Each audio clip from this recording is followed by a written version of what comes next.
Bonjour. Alors, on en était à les deux accès de la spiritualité, passer par la connaissance consciente pour émerger dans l'amour, ou passer par l'amour pour passer dans euh, la conscience élargie, enfin la conscience très large, la conscience immense.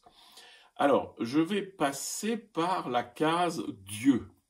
Alors, ne vous laissez pas agacer par ce terme. Je sais qu'il y a des gens qui réagissent de manière très allergique à ce mot parce que, hélas, le mot Dieu est un mot très banal et très courant qui a beaucoup été instrumentalisé par les religions euh, dans des buts de pouvoir. Il n'y a pas que ça dans la religion, mais il y a eu beaucoup ça aussi. Dieu, dans la définition globale, que partagé par les philosophes et par ça, c'est la source de tout ce qui existe. J'expérimente de l'existence autour de moi, et ben il y a une source à ça. Si on remonte, vous allez arriver à cette réalité qui maintient tout dans l'être, qui permet que ça change, que ça se modifie, que ça évolue. Bref, c'est ce qui a sous la réalité et qui la maintient dans l'être. Alors dans les traditions religieuses, on parle de Dieu comme une instance à laquelle on peut parler et à qui on peut s'adresser. Donc ça, c'est ce qu'on appelle la prière. Et la prière, c'est alors, tout le monde, enfin tous les mystiques ont bien mis en garde que la prière, c'est pas une liste de commissions qu'on fait au divin pour lui dire ce qu'il a à faire. Hein. Ma copine Thérèse d'Avila va dire « Parler à Dieu comme à son esclave, je n'appelle pas ça prier ». Et tout le monde a dit ça, c'est-à-dire considérer un peu...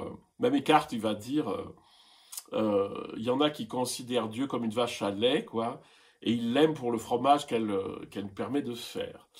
Ce qui est important, c'est juste de rentrer en contact avec cette source qui est la mienne.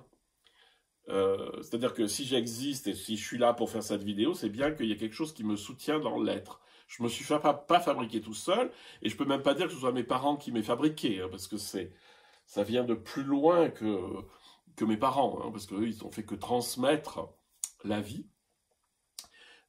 Et donc, on est dans cette certitude de quelque chose qui me maintient dans l'être, et c'est ça avec lequel on va rentrer. Dans la prière, il y a deux aspects. Il y a l'aspect contemplatif et l'aspect amoureux, on va dire. Donc le texte le plus fort de la Bible pour comprendre le rapport entre Dieu et l'âme, c'est évidemment le Cantique des Cantiques, que je vous invite à relire si vous ne le connaissez pas, qui est un des sommets de la littérature amoureuse. Mais vous trouvez aussi chez Rumi, par exemple, un immense mystique, ce rapport au divin manifesté sous la forme d'un amour. Alors, pourquoi est-ce qu'on devrait aimer Dieu? C'est ce que Jésus dit, hein, qui rappelle la loi mosaïque derrière. Il dit tu aimeras le Seigneur ton Dieu de tout ton cœur, et ton prochain comme toi-même. Mais tout ça, il dit, ça fait qu'un seul commandement, mais aimer Dieu, c'est simplement rentrer en relation avec cette source. Alors on va lui mettre d'abord des images, parce qu'on est obligé de travailler avec des images avant de rentrer en contact avec la réalité divine. Donc simplement on va s'adresser à Dieu et on va se laisser aimer par Dieu, et par contre-coup on va l'aimer. Et c'est comme ça qu'on va favoriser l'amour totalement gratuit dont on se sent aimé et qu'on va redistribuer sur nous-mêmes, sur les autres, sur le monde et sur la réalité qu'est Dieu, qui est pur amour en lui-même.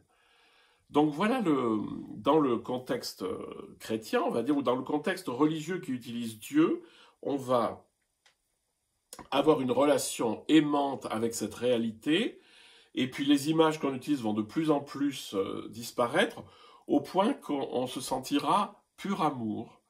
C'est-à-dire qu'il n'y aura plus un autre à aimer et à être aimé, enfin qui va m'aimer, mais je serai noyé dans l'amour. Ça, c'est la voie affective. Et la voie, ce qu'on appelle unitive ou contemplative, c'est d'abord de rentrer dans l'immense miroir de conscience que manifeste le divin en nous, et vous verrez toujours, plus vous êtes dans une conscience large, non jugeante, et plus elle va être aimante. Et donc, en passant par cet élargissement de l'attention vers la conscience, qui est participation au divin, eh bien, finalement, cet amour du divin va se manifester en moi.